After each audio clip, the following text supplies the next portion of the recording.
नमस्कार मित्रांनो, यूट्यूबच्या एका नवीन व्हिडिओमध्ये आपल्या सगळ्यांचं मनःपूर्वक स्वागत. आज आपण कोकणातील रत्नागिरी जिल्ह्यातील चिपळूण तालुक्यात वसलेल्या एका अत्यंत पवित्र आणि ऐतिहासिक ठिकाणी आलो आहोत, ते म्हणजे परशुराम.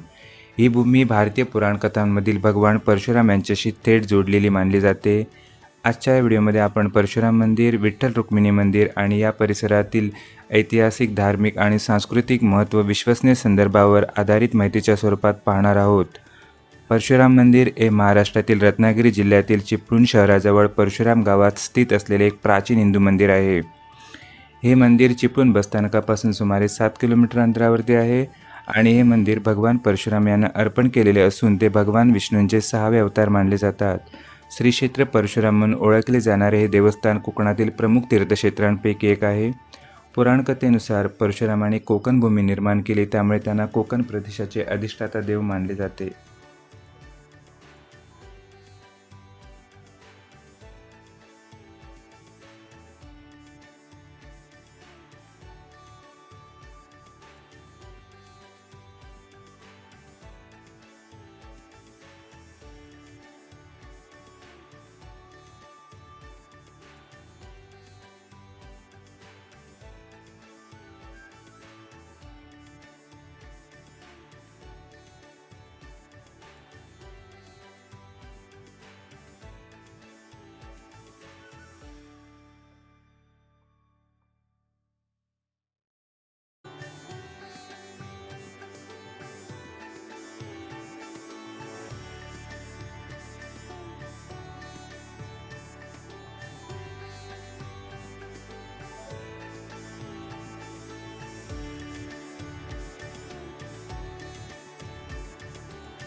आता आपण परशुराम मंदिराचा इतिहास जाणून घेऊ. परशुराम मंदिराची स्थापना स्वामी परमहंस ब्रह्मेंद्र यांच्या प्रयत्नामुळे झाली. ते अनेक ऐतिहासिक व्यक्तींचे गुरु होते. त्यामध्ये जंजिराचे सिद्धी याकुत खान, कोलाब्याचे कान्होजी आंग्रे, पुण्याचे पेशवे छत्रपती शाहू महाराज आणि कोल्हापूरच्या ताराराणी यांचा समावेश होता.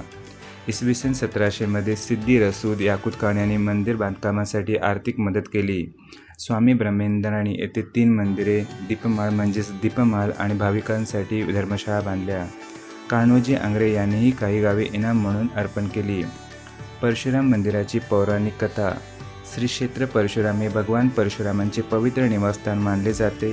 पुराणानुसार परशुरामाने सहस्रार्जुनाचा वध करून आपला पिता महर्षी जगदमुनींचा सूड उगवला. त्यांनी जिंकलेली भूमी कश्यप मुनींना दान केली.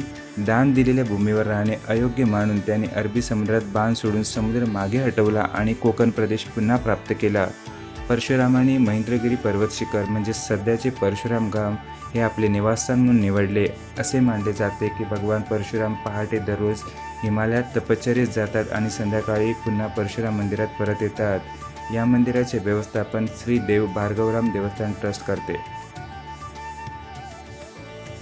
परशुराम मंदिराची स्थापत्यशैली. परशुराम मंदिराची स्थापत्य रचना अत्यंत वैशिष्ट्यपूर्ण आहे. हिंदू व मुस्लिम स्थापत्यशैलीचा संगम इथे आपल्याला दिसून येतो. घाटातून जाणाऱ्या पायऱ्या थेट मंदिर प्रांगणात नेतात आणि मंदिर पूर्णपणे दगडी भिंतीने वेढलेलं आहे. आता आपण जाणून घेऊ गर्भगृहातील मूर्तींबद्दल. मुख्य गर्भगृहात एकूण 3 मूर्ती आहेत. त्यामध्ये काल, काम आणि परशुराम या 3 मूर्तींचा समावेश होतो. या तिन्ही मूर्ती सुमारे 300 वर्षापूर्वी स्वामी ब्रह्मेंद्रांनी येथे आणल्या. मंदिरात परशुरामांची शय्या म्हणजेच पलंग, त्यांची पादुका म्हणजेच पायातील चपला ठेवण्यात आलेल्या आहेत. मंदिरामागे देवी रेणुका मंदिर आहे. तसेच परशुरामाने 5 बाण सोडून निर्माण केलेले बाणगंगा सरोवर येथे असल्याची श्रद्धा आहे. परशुराम मंदिरात काही प्रमुख सण साजरे केले जातात. यामध्ये अक्षय तृतीया, रामनवमी, महाशिवरात्री आणि परशुराम जयंती अशा उत्सवांचा समावेश होतो. विशेषतः अक्षय तृतीया दिवशी मंदिर सुंदर फुलांनी व दिव्यांनी सजवले जाते आणि मोठ्या प्रमाणात भाविक दर्शनासाठी येतात. आता आपण जाणून घेऊ परशुराम मंदिरात यायचं कसं. जर तुम्ही रेल्वेने येत असाल तर जवळचं रेल्वे स्टेशन हे चिपळूण रेल्वे स्टेशन आहे. हेच जर तुम्ही बसने येत असाल तर तुम्ही मुंबई, पुणे, सातारा, कोल्हापूर, महाबळेश्वर येथून बससेवा उपलब्ध आहेत. तिथून तुम्ही येऊ शकता. जर तुम्ही चिपळूणला आलात तर चिपळूणहून बस, ऑटो किंवा रिक्षेने परशुराम मंदिरात जाता येते. परशुराम मंदिर चिपळूण हे कोकणच्या धार्मिक, ऐतिहासिक आणि सांस्कृतिक परंपरेचे एक अत्यंत महत्त्वाचे केंद्र आहे.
हां बोला.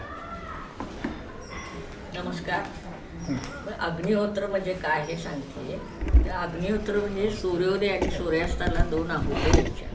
आहुती कशाची द्यायची तर तांदूळ आणि तूप, गाईचं तूप. एक 5 बोटाच्या चिमटीत आपल्या बसतील एवढे तांदूळ घ्यायचे, त्याला 2 थेंब गाईचं तूप लावायचं आणि पिरॅमिडच्या आकाराचं तांब्याचं पात्र आहे, त्याच्यामध्ये गाईच्या गोऱ्या रचायच्या की जेणेकरून आपण दिलेली आहुती तेवढी जळेल एवढी. सूर्योदय आणि सूर्यास्ताला 5 मिनिट आधी प्रज्वलित करायचं. आणि सकाळी कसं आहे, सूर्योदय झाले की सूर्याय स्वाहा, सूर्याय इदं नमः, प्रजापते स्वाहा, प्रजापते इदं नमः. हे सकाळचं झालं. इदं नमः म्हणजे काय, माझं काही नाही परमेश्वरा, तुझंच तुला दे. त्याचंच त्याला द्यायचं आहे आपल्याला. आपण काही येताना आणलेलं नाही आहे, त्याचंच त्याला द्यायचं. संध्याकाळी ही रक्षा काढून ठेवायची, दुसऱ्या गौऱ्या लावायच्या. परत तुमच्या तूप पण तांदूळ घ्यायचे दुसरे. अग्नये स्वाहा, अग्नये इदं नमः, प्रजापते स्वाहा, प्रजापते इदं नमः. हे संध्याकाळचं. सकाळ संध्याकाळ, संध्याकाळ सकाळ असं आपल्या घरातलं वातावरण शुद्ध. हवा शुद्ध असेल तर आपली तब्येत चांगली राहणार, मनशांती मिळणार, विचार चांगले येणार. तर त्याच्यासाठी हे करायचं आपण. आणि अग्नी हे मुख आहे परमेश्वरात. त्याच्यामध्ये 2 घास दिलेले परमेश्वराला पोचतात. अग्नी सर्वदाता आहे, अग्नी ऊर्ध्वमुखी आहे, आपली उन्नतीच होणार आहे. बरोबर ही आहे. काळाची गरज आहे. ते ओके. तुम्ही करा, त्याचे फायदे भरपूर हो, आहेत. नक्की, नक्की. घरात कोणीही एकाने आहुती दिली तरी घरातल्या सगळ्या लोकांना त्याचा फायदा होतो. फायदा होतो. आणि घरात सकाळी तुम्ही हातपाय तोंड धुवून दिली आहुती तरी चालते. 4 दिवस गावाला गेला नाही झालं, परत आल्यावर करा. घरात कुठेही करा, स्त्री पुरुष असा भेदभाव नाही आहे, तर तुम्ही करा.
परशुराम चिपळूण येथील पवित्र भूमीवर परशुराम मंदिरासोबतच एक अत्यंत महत्त्वाचं आणि श्रद्धेचं स्थान म्हणजे विठ्ठल रुक्मिणी मंदिर. हे मंदिर महाराष्ट्राच्या भक्ती परंपरेतील भगवान विठ्ठल आणि माता रुक्मिणी यांना अर्पण केलेले आहे. मंदिराचे स्थान व पार्श्वभूमी विठ्ठल रुक्मिणी मंदिर हे परशुराम गावाजवळ चिपळूण तालुक्यात स्थित आहे. परशुराम मंदिराच्या परिसरातच असल्यामुळे हे मंदिर शैव आणि वैष्णव परंपरेचा एक सुंदर संगम मानला जातो. कोकणात विठ्ठल उपासना पंढरपुरा इतकी प्रसिद्ध नसली तरी भक्तांच्या दृष्टीने किंवा भक्तीच्या दृष्टीने ही मंदिरे फार महत्त्वाची आहेत.